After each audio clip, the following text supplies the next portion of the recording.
నమస్తే, welcome to I dream social spotlight with కవిత.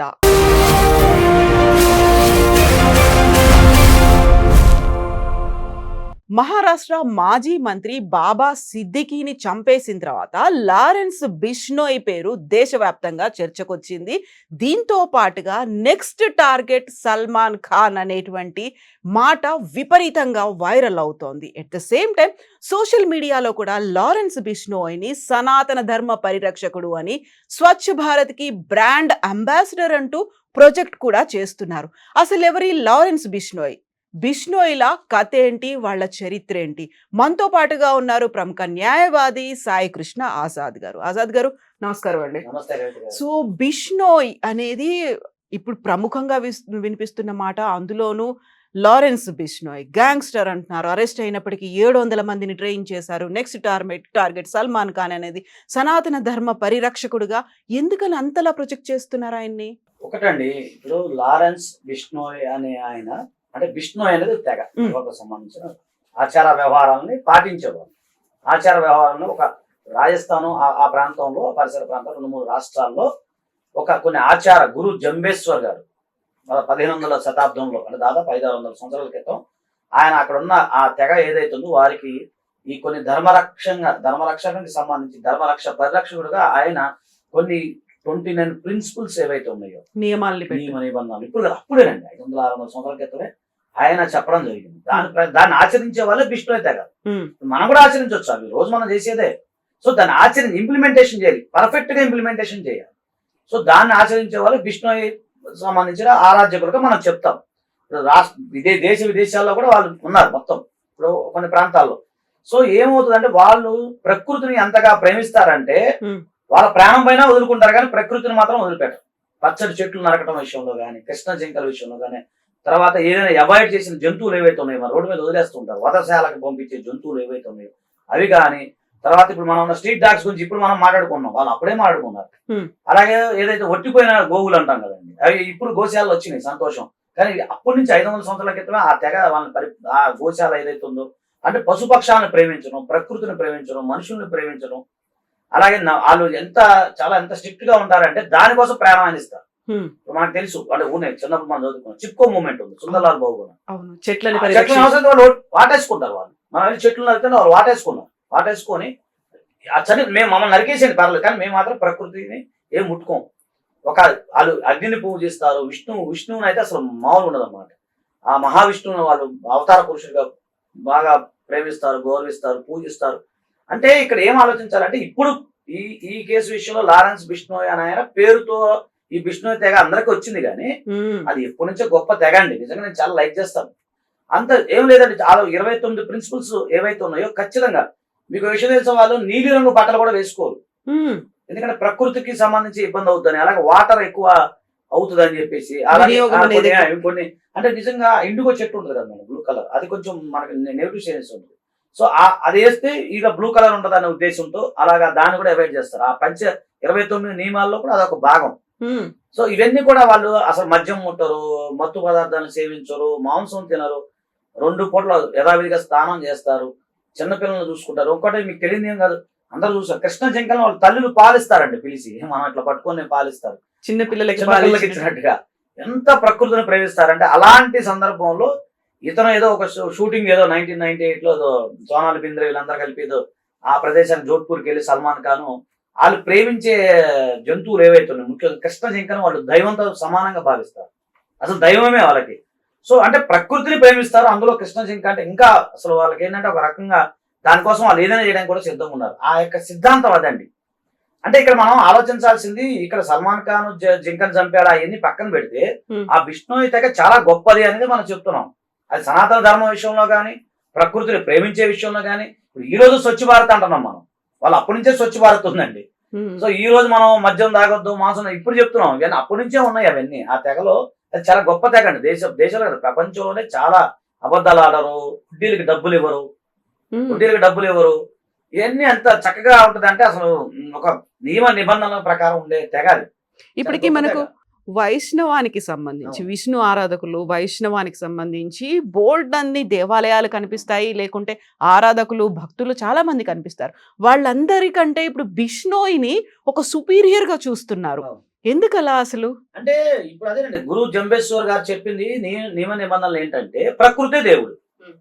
ఇంకా వేరేదేముంటది. ఇప్పుడు సరే ఇప్పుడు మీరంటే గుడి అవన్నీ ఓకే. అవి మనం హిందూ సాంప్రదాయం ప్రకారం మన సనాతన ధర్మం అదొక భాగం. కానీ ప్రకృతి కూడా భాగమేగా. ఈరోజు గ్లోబలైజేషన్ పెరిగిపోయిందండి. లిబరలైజేషన్ పెరిగిపోయింది. ఎక్కడికెళ్ళినా పొల్యూషన్, ప్లాస్టిక్, ఆ చెట్లు కొట్టేయడం, అంతే కదా, వాటర్ లేకపోవటం, కొద్ది రోజుల పోతే నీటి కోసం యుద్ధాలు జరుగుతాయని చెప్పి మనం చెప్తున్నాం. సో ఇది వాస్తవం చెప్పాలంటే ప్రకృతే దేవుడు అనే సిద్ధాంతం. ఇప్పుడు దేవుడు ఎక్కడ ఉన్నాడు? అడుగడుగున గుడి ఉంది, అందరిలోనే గుడి ఉంది, అంతే కదా మేడం. సో ఇప్పుడు వీళ్ళు చెప్పేది ఏంటి? ఇప్పుడు విష్ణు అయినా అగ్ని అయినా మనం పంచభూతాలను మనం ప్రేమిస్తాం, అక్కడే దేవుడు ఉన్నాడు. వాళ్ళు చెప్పేది అదే. ఆ విష్ణు తెగ సిద్ధాంతం అంతే. అంటే మనం ఇప్పుడు కొత్తగా స్వచ్ఛ భారత్ ఇవన్నీ ఇప్పుడు మనం స్టార్ట్ చేసాం, కానీ ఆధునిక యుగంలో 600 సంవత్సరాల క్రితం ఆ మహానుభావుడు ముందే వాళ్ళకి దారి చూపించాడు. భవిష్యత్తు ఇది ఇలా ఉంటది అని చెప్పి. అలా ఉండబట్టే కదా మేడం ఈ రోజు కాస్త ఒకసారి పచ్చని గాలి పీల్చుకున్నాం మనం. ఈ రోజు చెట్టును కొట్టారంటే 2 నిమిషాలు కొట్టేస్తున్నారు, కానీ వాళ్ళు అట్లా ఒప్పుకోరు. గడ్డిని కూడా పోయినవరండి లాస్ట్కి. అంటే అంత ప్రేమిస్తారు ప్రకృతిని. ఇప్పుడు ఈ రోజు అందరం మంచిగా ఉండాలి, అందరం పొల్యూషన్ లేకుండా, ఎలాంటి క్యాన్సర్ బాధితులు ఉన్నారు, ఎన్ని వెలుతున్నాయి క్యాన్సర్ రోగాలు, డైజెషన్, చిన్న వయసులోనే ఎన్ని ప్రాబ్లమ్స్ వస్తున్నాయి. అసలు ఎప్పుడు పోతాడో మనిషి తెలియని స్థితిలో ఉన్నాం ఈ రోజు మనం. 20 ఏళ్ళకి 22 ఏళ్ళకి హార్ట్ అటాక్లు ఏంటండి, బీపీలు ఏంటండి, షుగర్లు ఏంటండి, 30 ఏళ్ళకి 40 ఏళ్ళకి చచ్చిపోవడం మనుషులు. అంటే ప్రకృతిలోనే దేవుడు ఉన్నాడు. ప్రకృతిని ప్రేమించండి, ప్రకృతే మనకి దైవము. అది ఆయన చెప్పిన సిద్ధాంతం. నిజంగా చెప్పండి, ఇది అందరూ మనం పాటించాలి. వాళ్ళే కాదు, మీరు నేను అందరం పాటించాలి కదా. చాలా కష్టం. కానీ అంటే మనం మనిషి తలుచుకుంటే ఏది ఉండదు. కానీ యాక్చువల్ విష్ణు అనేది ప్రతి ఒక్క ఈ ప్రపంచ దేశంలో ఉన్న దాదాపు 700 కోట్ల మంది కూడా పాటించాల్సింది.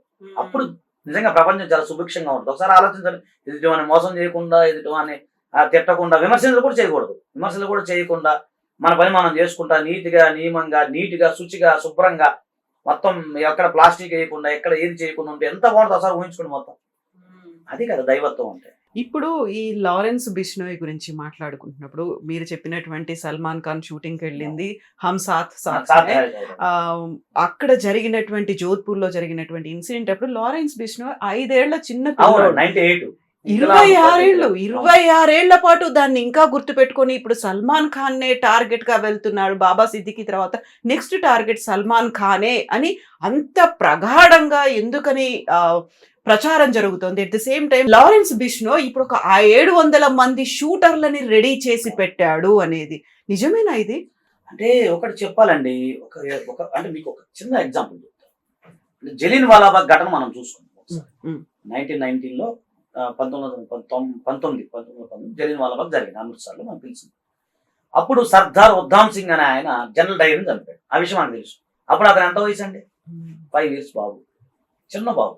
అప్పుడే అతనిలో ఒక ఫీలింగ్ వచ్చేసింది, ఎలాగైనా డైర్ని చంపాలి, నేను పోయినా పర్వాలేదు, మన సిద్ధాంతం, మన దేశాన్ని అతను ఇలా నా ప్రజలు చంపేశాడు, నా కుటుంబాన్ని చంపాడు అనేది చిన్న వయసులోనే ఉన్నది. ఇప్పుడు భగత్ సింగ్ గారు ఉన్నారు, అల్లు సీతారాం, వాళ్ళు చిన్నప్పుడే బీజాలు పడతాయి వాళ్ళ మైండ్ లో. సో ఇతను కూడా అలాగే బీజాలు పడి ఉంటాయి నేను అనుకుంటాం. అతను 5 years లో అప్పుడే, అదే కదా అది జనరేషన్, ఆ జీన్స్, అప్పటి నుంచి వాళ్ళ యొక్క కుటుంబాల పరిణామ క్రమం అన్ని ఇతను చూస్తుంటాడు. సో అతను కూడా ప్రకృతి పట్ల, సమాజం పట్ల సహజంగా ఇప్పుడు వాళ్ళు తల్లిదండ్రులు ఎప్పటి నుంచో తరతరాలుగా ప్రేమిస్తుంటే ఆటోమేటిక్ పిల్లలు కూడా అదే వస్తుంది కదండి. సో నేను అనుకుంటాను సైకలాజికల్ గా 31 years ఆ బాబుకి. ఇప్పుడు 31 years చిన్నోడు, లా కూడా అయిపోయినట్టుంది. అంటే అతని మైండ్ లో అప్పుడే బీజం పడింది. ఇప్పుడు వీళ్ళు డిమాండ్ ఏంటి? వీళ్ళు ఏమనట్లేదండి, మేము అతను నాశనం అవ్వాలని వాళ్ళు ఎప్పుడు కోరుకోరు. నేను అదే కదా విష్ణు తెగల గొప్పతనం ఏంటంటే ఎదుటివాని క్షమిస్తుంటారు వాళ్ళ గొప్పతనం అదే కదా. అంత గొప్పతనం ఉన్నప్పుడు ఎలా చంపగలుగుతున్నారు? బాబా సిద్దికీని చంపారు, నెక్స్ట్ సల్మాన్ ఖాన్ టార్గెట్ అంటున్నారు. సల్మాన్ ఖాన్ తో దగ్గరగా ఎవరైతే ఉన్నారో వాళ్ళని కూడా చంపడానికి ప్రోత్సహిస్తున్నారని. ఇది ఎక్కడి దాకా వెళ్ళిందంటే కెనడా దాకా వెళ్ళి ఖలిస్తాన్ వాళ్ళని తుదముట్టించే ప్రయత్నం చేస్తున్నాడని. చివరికి లారెన్స్ బిష్నోయ్ చేయబట్టే కెనడా కూడా మన మీద ఆంక్షలు పెట్టే పరిస్థితి వచ్చింది. ఇంత తీవ్రంగా ఎందుకు మారిపోయింది పరిస్థితి మరి? అంటే ఒకటండి, ఇప్పుడు వాళ్ళు ఏం డిమాండ్ చేయట్లేదండి. ఇప్పుడు నువ్వు మా దేవుడు, ఇప్పుడు ఏమండి సార్, ఇప్పుడు మనకి సికింద్రాబాద్ ఘటన చూసాం, ముత్యాలమ్మ ఘటనలో ఒక అతను వచ్చాడు, అదే విగ్రహాన్ని తీసి అందరం మనోభావాలు దెబ్బతిన్నారు, అందరు కొట్టారు. మరి ఇప్పుడు అక్కడ మనం శాంతియుతంగా ఉండాలి కదా. ఇప్పుడు కొట్టినప్పుడు చట్ట ప్రకారం చేయాలి, కానీ మనం ఊరుకో. నేను ఊరుకోను, మీరు ఊరుకోరు, ఎవరు ఊరుకోరు. అలాగే నేను ఒక దేవుణ్ణి ప్రేమిస్తున్నాను, ఒక దేవుడు నా కృష్ణ జింక నా దేవుడు అండి. నా దేవుడిని నువ్వు చంపావు, చంపినప్పుడు ఎవరన్నా ఇక ఎవరన్నా అంత చంపడమే కాదు తిన్నారు తిన్నారు కూడా అనే ఎలిగేషన్ ఉంది కదా మేడం. మరి ఇప్పుడు ఒక దేవుణ్ణే నువ్వు అలా చిన్న ఒక సంఘటన జరిగినప్పుడు మనం ఎవరు ఊరుకోము, ఒక హిందువుగా నేను ఊరుకోను, మీరు ఊరుకోను. అలాగే ఒక అంత ప్రకృతి ప్రేమికులు వాళ్ళు ప్రకృతిని ప్రేమిస్తున్నారు. కృష్ణ జింక అంటే వాళ్ళ దేవుడితో సమానం, వాళ్ళ దేవుడే, నిజం చెప్పండి దేవుడే. అడప్పుడు నువ్వు చంపేసి తినేసి లైసెన్స్ లేని గన్నును వాడేసి చంపేసి హీరో అనుకొని చంపేసి తినేసిన తర్వాత తినేస్తే ఊరుకుంటారండి ఎవరైనా? ఎంత మంచి మానవత్వం ఓర్పుగానే అర్థం ఉంటుంది కదండి. వాళ్ళు ఏమనట్లేదు, మీకు ఫర్గివయ మా 29 సూత్రాల్లో ఒక సూత్రం ఉంది, క్షమించే గుణం మాకు ఉంది. నువ్వు వచ్చి సారీ చెప్పు గతం కదా జరిగింది సారీ చెప్పు, మేము అని అంటున్నారు కదా వాళ్ళు. మరి ఇంకా అట్లా అంటే నేను హీరోని, నేను పెద్ద గొప్ప అనుకుంటే హీరో ఎక్కడి నుంచి వస్తాడు? మన లాంటి వాళ్ళు చేస్తేనే కదండి ఆయన హీరో అయింది. ఆయన చేసిన తప్పే కదా, తిన్నాను. ఇప్పుడు సరే కోర్టు అనేది ఎవిడెన్స్ ప్రొడ్యూస్ చేస్తేనే కోర్టు ఏం చూస్తుంది? కోర్టులో ఇప్పుడు లీగల్ అంశాలు ఎప్పుడు వస్తాయి? ఈయన చంపాడా లేదా, తిన్నాడా, సాక్ష్యాలు ఉన్నాయా, రిపోర్ట్స్ ఉన్నాయి అన్నప్పుడు కోర్టు చెప్తుంది. కానీ మన ప్రతి మనిషికి ఒక కాన్షియస్ ఉంటుంది మేడం, ఆత్మసాక్షి అయితే చెప్తుంది కదా. దాని ప్రకారం నువ్వు నేరం చేసినట్టు నీకు అనిపించింది కదా, నేరం చేసావు కదా నువ్వు వాస్తవంగా, అంటే ఆత్మసాక్షి చెప్తున్నా, లీగల్ గా పక్కన పెట్టా. లీగల్ గా, ఎందుకంటే అక్కడ కోర్టు మాత్రం తీర్పు ఇచ్చేసింది, ఇందులో ఇలాంటి ఆధారాలు. కోర్టు ఏం చేస్తా? సో బట్ సుప్రీంకోర్టు దాకా వెళ్ళింది, వీళ్ళు మాత్రం స్టిల్ అదే బిలీవ్ చేస్తూ వస్తున్నారు, మా దేవాలయానికి వచ్చి క్షమాపణ వదిలేస్తాము అనేది. ఇక్కడ ఉన్నటువంటి కాంప్లికేషన్స్ ఏమనిపిస్తున్నాయి మీకు? అంటే కాంప్లికేషన్ ఏముంటదండి, ఇప్పుడు నువ్వు నేరం చేయలేదు, ఏది కోర్టు పరంగా నేరం చేయలేదు, కోర్టులో ఉంది అని అంటున్నావు, అది వేరే విషయం. కాకపోతే ధర్మ పరిరక్షణ ప్రకారం అయితే నువ్వు చంపావు, వాస్తవమే అదే కదా వాళ్ళ ఎలిగేషన్, అదే కదా, నువ్వు చంపావు, తిన్నావు, జస్ట్ సారీ చెప్పువా, తప్పు అయిపోయిందని చెప్పే దానికేం వాళ్ళు ఏమనట్లేదుగా. సో అది ఏమవుతుందంటే చివరికి ఎలా అవుతుందంటే, వాళ్ళ యొక్క సిద్ధాంత ప్రకారం చూస్తే ఒక దేవుణ్ణి నువ్వు చంపావు, తిన్నప్పుడు ఎవరికైనా సరే ఎంత మానవతా దృక్పథంతో, ఎంత ధర్మాన్ని అహింసాయుతులైనా ఆ జనరేషన్ వేరు కదా మేడం, ఇప్పుడు ఈ జనరేషన్ వేరు కదా. ఇప్పుడు లారెన్స్ బిష్నాయ్ అని ఆయన యువకుడు, 31 సంవత్సరాలు ఉన్న కుర్రవాడు, ఇప్పుడు జనరేషన్ మారిపోతుంది. ప్లస్ ఆయన చెప్పేది ఏమంటున్నాడు, జస్ట్ సారీ చెప్పేమంటున్నాడు కదా, ఆయన ఏమనట్లేదు కదా. కాకుండా ఇప్పుడు వినిపిస్తున్నాయి ఏంటి, ఆయన జైల్లో ఉన్నప్పటికి కూడా 700 మంది షూటర్లను తయారు చేసుకున్నారు, వాళ్ళు ఎనీ టైం వాళ్ళ ప్రాణత్యాగం చేయడానికైనా రెడీగా ఉన్నారు, అనుకున్న టార్గెట్ ని రీచ్ అవుతారు అనే దాంతో పాటుగా ఇవన్నీ ఎందుకని ఇంతలా అవుతున్నాయి అసలు? ఒకటండి, ఇప్పుడు accused is innocent until proven guilty, అది అవునన్నా కాదన్నా వాస్తవం. అతను నేరం రుజువు చేయనంత వరకు అతను నిందితుడిగానే భావించాలి, మన చట్టం చెప్తుంది. ఇతను కన్విక్ట్ అయ్యాడు కదా, సందర్భంలో కన్విక్ట్ అయ్యాడు కదా, ఒక కోర్టులో కన్విక్ట్ అయ్యాడు కదా, 5 years బెయిల్ మీద వచ్చాడు, 4 రోజులు అంత జైల్లో ఉన్నాడు, బెయిల్ మీద వచ్చి అలా చూసుకున్నా కూడా ఇతను నేరం చేసినట్టుగా మనం భావించాలి. సరే అప్పీల్లో ఉంది, అప్పీల్ తర్వాత కోర్టు వారు ఆనరబుల్ సుప్రీంకోర్టు వారు ఏం చెప్తారు సెకండ్ థింగ్ అవన్నీ. కానీ ఒక కోర్టు అయితే నిర్ధారణకు వచ్చిందిగా, అంటే గన్ను లేదనో, గన్ లైసెన్స్ ఆ విషయంలో ఎక్విటల్ అయిపోయాడు. కానీ కృష్ణ జింకని చంపి తిన్నాడు అనే విషయంలో ఎక్విటల్ అయ్యాడు కదా, కల్ప్రిట్ అయ్యాడు కదా. సో ఎక్విటల్ కాలేదు కదా. సో అతను జైల్లో 5 years పడినప్పుడు అతను జైలుకి వెళ్ళి వచ్చాడు, మళ్ళీ బెయిల్ తీసుకుని బయటకు వచ్చాడు, అప్పీల్ పెండింగ్ ఉంది కాబట్టి. ఇప్పుడు అలా చూసుకున్నా కూడా అతను నేరం చేసినట్టే కదా మేడం. వాళ్ళు ఏమంటున్నారు, అవి ఏమనట్లేదండి, చాలా సింపుల్ థింగ్, నువ్వు తప్పు చేశావు, క్షమాపణ చెప్పు బాబు అంటున్నారు. దానికి ఏముంది నాకు అర్థం కావట్లేదు. మరి ఆయన అంత పెద్ద మేధావి, అంత పెద్ద గొప్ప హీరో ఉన్నాడు, భారతదేశంలో మంచి పేరు ఉంది, ప్రపంచంలో మంచి పేరు ఉంది, మరి ఆయన తప్పు చేసినందుకు మరి ఆయన ఎందుకు క్షమాపణ చెప్పట్లేదు అనేది మనం ఆలోచించాలి. ఆ విషయం వాళ్ళు డిమాండ్ చేసేది కదా. ఈ మధ్య కాలంలో బోల్డని ప్రాంక్ కాల్స్ వస్తున్నాయి, ఫేక్ కాల్స్ వస్తున్నాయి, సల్మాన్ ఖాన్ వాళ్ళ ఫాదర్ కూడా కాల్స్ అనేవి బెదిరింపు కాల్స్ వస్తున్నాయి, మీరు 5 కోట్లు ఇవ్వండి మేము వదిలేస్తాము అనేటువంటి కాల్స్, ఇవన్నీ కూడా డిఫరెంట్ కాల్స్ వస్తున్నాయి. అండ్ ఇప్పుడు Salman Khan Bigg Boss season 18 ఏదో అవుతుంది, ఆ పోస్ట్ వెళ్తాడా లేదా అనేది ఆల్మోస్ట్ 20-30 మంది సెక్యూరిటీ గార్డ్స్ ని పెట్టుకొని ప్రతి క్షణం ఒక భయంతో గడుపుతున్నాడు అనే ఇలాంటి పరిస్థితి అంతా లారెన్స్ బిష్నోయ్ ఆయన కన్సర్నల్లోనే నడుస్తుంది అనుకుంటున్నారు మీరు? అంటే ఇప్పుడు దానికి కొన్ని ఆధారాలు కావాలండి, మనం ఎలిగేషన్ చేయాలి అంటే మనం కూడా మాట్లాడే ఆధారాలు కావాలి. మనకు వచ్చిన ఆధారాలు సోర్సెస్ ఏంటంటే మామూలుగా మనకి ఏదో ఇంటర్నెట్ ద్వారా ఇవి చూడటమే జరిగింది. కాకపోతే అతని యొక్క జీవితం చూసుకుంటే ఏదో దాదాపు చాలా కేసులు ఉన్నాయి అతని పైన. అతను క్రిమినల్ గా కొన్ని వేరే కేసులు ఉన్నాయి, అందులో జైలు కూడా వెళ్ళి రావటము, అవి ఎఫ్ఐఆర్ కూడా నమోదని గ్యాంగ్స్టర్ గా అయినట్టుగా మనకు తెలుస్తూ ఉంది. కాకపోతే ఏంటంటే ఆల్రెడీ సిద్దిక్ని చంపడం, నెక్స్ట్ టార్గెట్ సల్మాన్ ఖాన్ అని చెప్పి డిక్లేర్ చేయడం వల్ల కూడా ఖచ్చితంగా అది వాళ్ళు అలా టార్గెట్ చేసి ఉండొచ్చేమో. ఎందుకంటే తేలాల్సింది కదా, ఇన్వెస్టిగేషన్ టీము, పోలీసు వాళ్ళు అవన్నీ వాళ్ళు చూసుకుంటారు. కాకపోతే వీళ్ళు ఇచ్చిన ప్రకటన ఏదైతే ఉందో, వీళ్ళు చేసిన ఏదైతే మామూలుగా ఇలా మేము ఈ విషయంలో మేము ఆయన క్షమాపణ చెప్పాలి లేదా ఊరుకోము అని కొన్ని ఆల్రెడీ బహిరంగంగానే చెప్తున్నారు కదా మేడం. బహిరంగంగానే టాక్స్ వస్తున్నాయి కదా, బహిరంగంగానే చెప్తా ఉన్నారు కదా. సో ఇలాంటిది ఏం లేదండి, దీనికి చాలా ఈజీ అండి. దీనికి సద్దు మనకి వ్యవహారం, కోర్టు వ్యవహారం మనం మాట్లాడుకునేది కాదు. ఎందుకంటే కోర్టులో ఉన్న వ్యవహారం మనం మాట్లాడుకోకూడదు. కానీ కామంత్ ఇంకా నువ్వు సనాతన ధర్మాన్ని ఒక విష్ణు తెగ, ఇక్కడ విష్ణు అంటే ఆయన ఒక్కడే కాదు కదా, చిన్నపిల్లడు అతను ఏముందండి, వెనకేదో పెద్ద హస్తాలు ఉంటాయి, దానికి వేరే వాళ్ళు ఉండొచ్చు. 31 years కి అతను ఇంత గొప్పగా మెచ్యూర్డ్ గా ఉండి చేస్తున్నాడంటే మనం ఒప్పుకుందాం. కానీ వెనక ఎవరు లేకుండా అయితే ఆయన చేయలేడు కదా మేడం ఒకటి. సో నేనేమంటున్నాను, ఆయన చెప్పే డిమాండ్స్ ఏమున్నాయి, జస్ట్ ఏమనట్లేదు కదండి, చాలా సింపుల్ కదా, తప్పు చేసి సారీ చెప్పమంటున్నాడు. దానికి ఇంత మరి ఆలోచిస్తున్నారు అంటే మరి అది వాళ్ళకే తెలియాలి, అది వాళ్ళ విజ్ఞతకి మనం వదిలేయాలి. అయితే ఇక్కడ సమస్య పరిష్కారం ఏముంది మేడం, ఆయన ఏమంటున్నాడు, ఏమంటా నేను చంపనా బాబు, నువ్వు వచ్చి సారీ చెప్పు, సింపుల్ కదా. సో ఇందులో నా అభిప్రాయం కాదు, వాళ్ళ అభిప్రాయం నేను చెప్తున్నాను. ఇక్కడ మత కోణం అనేది ఎందుకు వినిపిస్తోంది? గతంలో కూడా బాలీవుడ్ అంతా ఖాన్ త్రయంతో నిండిపోయింది, సల్మాన్, షారుఖ్, అమీర్ ఖాన్ త్రయంతో నిండిపోయింది అనే దాంతో పాటుగా దావూద్ ఇబ్రహీం గ్యాంగ్ అనేది కూడా అక్కడ ఎక్కువగా వాళ్ళని మానిటర్ చేస్తుంది, లేకపోతే ఆ సూపర్విజన్ లోనే వర్క్ చేస్తుంది అనేది వినిపించింది. ఇప్పుడు లారెన్స్ బిష్నోయ్ అనేవాడు వచ్చిన తర్వాత దావూద్ ఇబ్రహీం ఖాన్ అంతా ఎక్కడ ఉన్నారు మేడం, అందరూ ముసలోళ్ళే కదా మేడం. అది పెద్ద ఎంత ఉంది ఇప్పుడు. ఎప్పుడు 90s మనం చిన్నప్పుడు అప్పుడేదో ఏ సినిమాలు మనం చూసి నాకైతే గుర్తులే కానీ షారుఖ్ ఖాన్, సల్మాన్, సో వాళ్ళంతా జిహాద్ అనేది ప్రోత్సహిస్తున్నారు. ఇప్పుడు ఈయన వచ్చారు అక్కడ సనాతన ధర్మ పరిరక్షకుడుగా, లేకుంటే స్వచ్ఛ భారత్ కి గ్రేట్ గ్రాండ్ బ్రాండ్ అంబాసిడర్ గా ఈయనంత పొగడ్డం అనేది అలా కదండి. ఇప్పుడు ఈ కాంత్రయం అనేది అయిపోయిన ఇప్పుడు ముగిసిపోయే శకం కదా మేడం, అందరు 60 వచ్చేసినట్టున్నారు నాకు తెలిసి. మరి ఇంకేముంటది మేడం ఈ రోజుల్లో పెద్దగా అదేముంటది, అదే ప్రభావం ఏముంటది. ఇప్పుడు ఆయన ఎవరు మీరు చెప్పినట్టు ఒక ఆయన దావూద్ ఇబ్రహీం గారు ఉన్నారా, బతికే ఉన్నారు, దుబాయ్ లో ఉన్నారు. ఇంకా మరి అంత ముసళ్ళు అయిపోయి ఉంటారు కదా మేడం. ఇప్పుడు వాళ్ళ పెద్ద ప్రభావం ఏముంటది ఇప్పుడు. సో రీప్లేస్ అలా కదండి, ఆన్ రికార్డ్ మాట్లాడుకుంటే వాళ్ళు ఏముందండి అంతా ముసలు అంటే. నేను అనేది మనకి వేరే సంబంధం లేదు, సినిమా పరిశ్రమ నుంచి మనకు అంత నాలెడ్జ్ లేదు. కానీ నేను అనుకునేది ఏంటంటే, ఇది మీరు అన్న కాంత్రయం ఏది అంటున్నారు కదా, అవన్నీ ముసళ్ళు అయిపోయారు కదా వాళ్ళంతా కూడా, ఏజ్ అయిపోతుంది కదా వాళ్ళంతా. నెక్స్ట్ శాఖ మారుతుంది కదా మేడం. ఇప్పుడు ఎప్పుడు కూడా పాత నీరు వెళ్ళిపోయి కొత్త నీరు వస్తూనే ఉంటుంది కదా మనం చూస్తున్నప్పుడు. ఏ విషయమైనా చూసుకోండి, ఇప్పుడు ఇదే కాదు, మనం ఎక్కడ చూసుకున్న సినీ పరిశ్రమ అనే కాదు, ఏ పరిశ్రమలో కూడా ఎక్కడైనా ఇప్పుడు ఐటీ ఉంది, ఐటీ సెక్టార్ అయినా చూసుకున్నా, లేకపోతే ఇంకోటి చూసుకున్నా, పాత నీరు వెళ్ళిపోతుంటుంది, కొత్త నీరు వస్తూనే ఉంటుంది కదండి. సో మనం ఆ విధంగా కూడా అనుకోవచ్చుగా, మార్పు రావాలిగా, మార్పు అనివార్యంగా. మీరు అవునన్నా కాదన్నా చరిత్రలో మార్పు అనేది సహజం.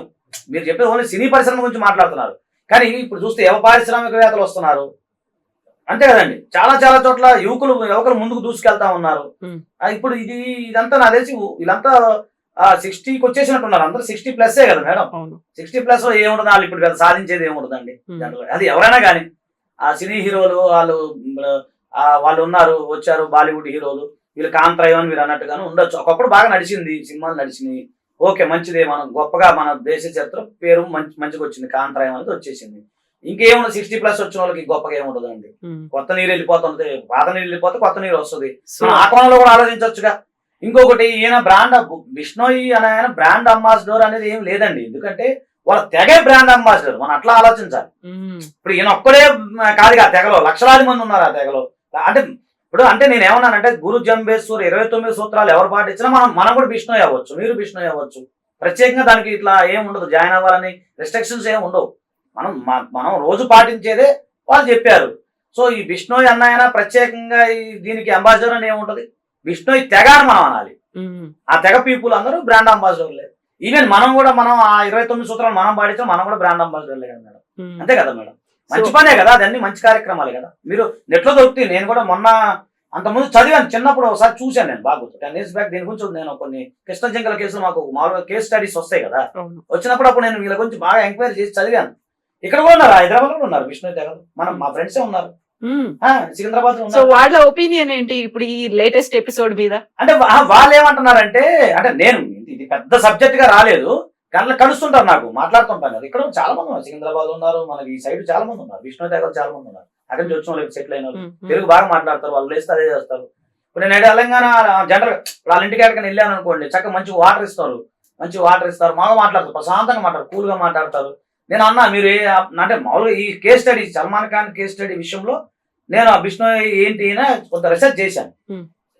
ఇప్పుడంటే కొంచెం ఇంటర్నెట్ సోర్సెస్ ఉన్నాయి జనాభాకి. ఇప్పుడు ఈయన ఇప్పుడు అందరూ లారెన్స్ మాట్లాడుకుంటున్నారు. బిష్ణోయ్ అని ఆయన ఈ మధ్య కాలంలో బాగా పాపులర్ అయ్యింది, 1 వీక్ లో పాపులర్ అయ్యాడు బట్ కాబట్టి హీరోయిక్ ఇమేజ్ అనేది ప్రొజెక్ట్ చేస్తున్నారు ఆయనకి. ఉండొచ్చండి, ఉండొచ్చు, దానికి ఏముంది. ఆయన్ని మామూలుగా అడ్వకేట్ అండ్ గ్యాంగ్స్టర్ అని ఎలా అయితే చెప్తున్నారో హీరోయిక్ ఇమేజ్ కూడా ఫేస్ కట్ కూడా అలాగే ఉన్నట్టుంది మేడం, ఫోటోలు కూడా చూశాను నేను. ఆయన మీసాలు కావచ్చు, దానికి ఆయన లుక్స్ ని కూడా ఆయన ప్రతిదాన్ని వర్ణిస్తూ పర్ఫెక్ట్ పర్సన్ అనేది ప్రొజెక్ట్ చేస్తున్నారు ఆయన. ఉండొచ్చండి, ఎందుకంటే ఒకటండి, ఒక వ్యక్తి యొక్క వ్యక్తిత్వం అందంతో కాదుగా, మనం నడవడికతోనే వ్యక్తిత్వం వచ్చేది.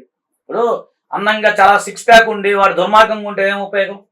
అందం అంటే అది కాదు కదా మేడం, బాహ్య సౌందర్యం కాదు కదా, మెర్రగా బాగున్నాం అని కాదు కదా, మనలో అంతర్గత సౌందర్యం కూడా మీకు అందంగానే కనపడుతుంది కదా. సో ఇప్పుడు అంటే ఇప్పుడున్న యూత్ మొత్తం అదే ఆలోచిస్తారు కదండి. ఇప్పుడు సల్మాన్ ఖాన్ ఫ్యాన్స్ అంతా ముసలోళ్ళు అయి ఉంటారు అంతే కదా, 60+ అంటే వాళ్ళు కూడా అటో ఇటో 50-60+ వచ్చిన వాళ్ళే.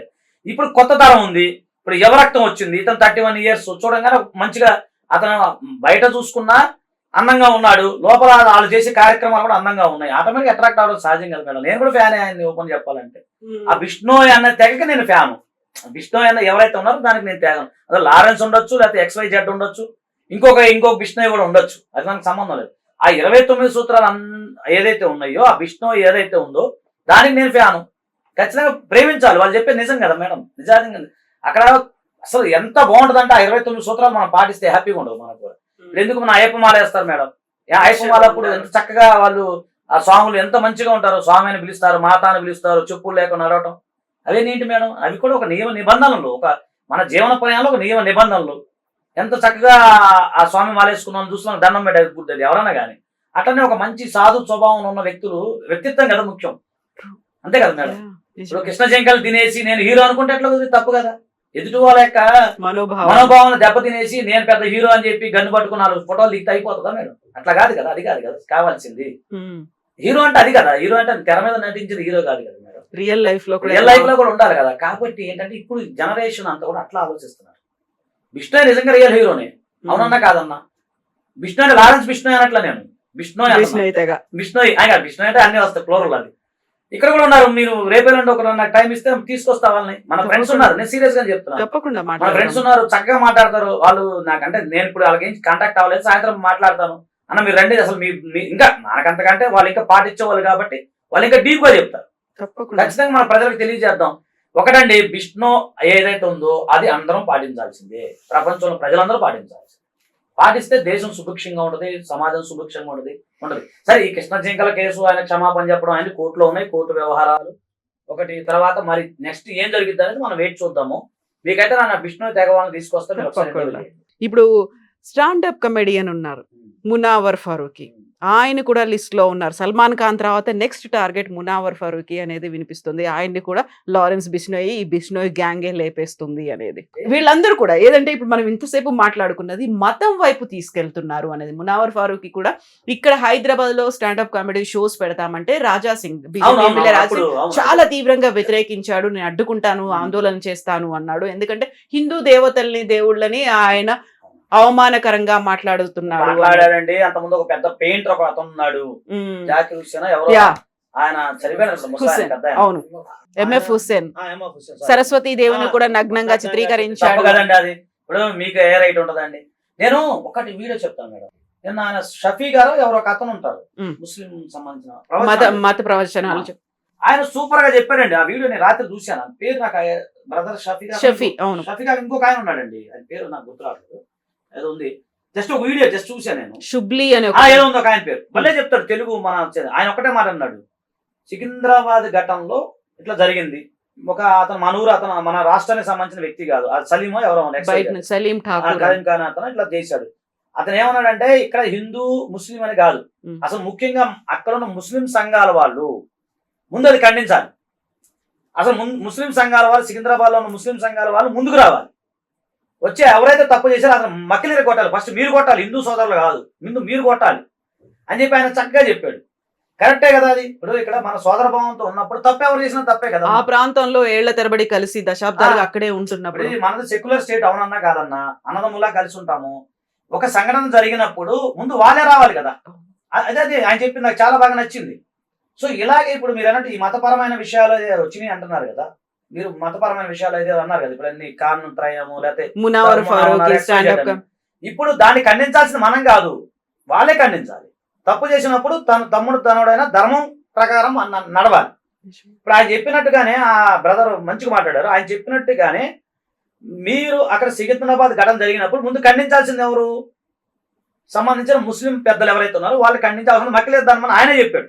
సో అలాగే ఇప్పుడు ఇక్కడ సల్మాన్ ఘటనలో ఇలా జరిగినప్పుడు ఆ పెద్దలే చెప్పాలి, తప్పు చేసేవారు నువ్వు క్షమాపణ చెప్పని చెప్పాలి కదా. చెప్పకుండా మౌనంగా ఉన్నారంటే మనకి అది మనకు తెలియదు, అది వాళ్ళ విజ్ఞతకు మనం వదిలేయాలి తప్ప. సో నేను ఏమంటున్నానంటే తమ్ముడు తప్పు చేశాడు, ధర్మం అయితే ధర్మమే కదమ్మా. లీగల్ అంశాలు వదిలేండి, లీగల్ అంశాలు మనం దీని గురించి కావాల్సిన case study Salman Khan case ఏ విధంగా ఏంటని నెక్స్ట్ ఎపిసోడ్కి వెళ్దాం, అది ఇబ్బంది లేదు. ఇప్పుడు ఏంటంటే నెక్స్ట్ మనం దీని గురించి మాట్లాడుకునేటప్పుడు బిష్ణోయ్ ఖచ్చితంగా ఐ లవ్ 100%, అవునన్నా కాదన్నా అది వాస్తవం. ప్లస్ అందులో లారెన్స్ ఉన్నాయి లేకపోతే ఇంకొకరు ఉన్నాయి ఎవరన్నా కానీ మనకు సంబంధం లేదు. బిష్ణోయ్ అనేది మనం ప్రేమిద్దాం. అది ఎందుకంటే ప్రకృతికి అనుకూలంగా ఉన్న ఒక మంచి కార్యక్రమాలు ఒకటి. తర్వాత సరే ఈ ఘటన విషయంలో ఏదైతే మన సల్మాన్ ఖాన్ గారు చేశారు అనేది ఆ విషయంలో అనేది ఇక పోలీసు వర్గాలు ఉంటాయి, దానికి సంబంధించిన పొలిటికల్ వర్గాలు ఉంటాయి, ఇంటెలిజెన్స్ ఉంటాయి, వాళ్ళు ఏం చెప్తారని నెక్స్ట్ కార్యక్రమంలో మనం మళ్ళీ మాట్లాడుకుంటాం. Thank you so much Azad గారు, థ్యాంక్ యూ అండి. నెక్స్ట్ మళ్ళీ మనం కంటిన్యూ చేద్దాం. Thank you.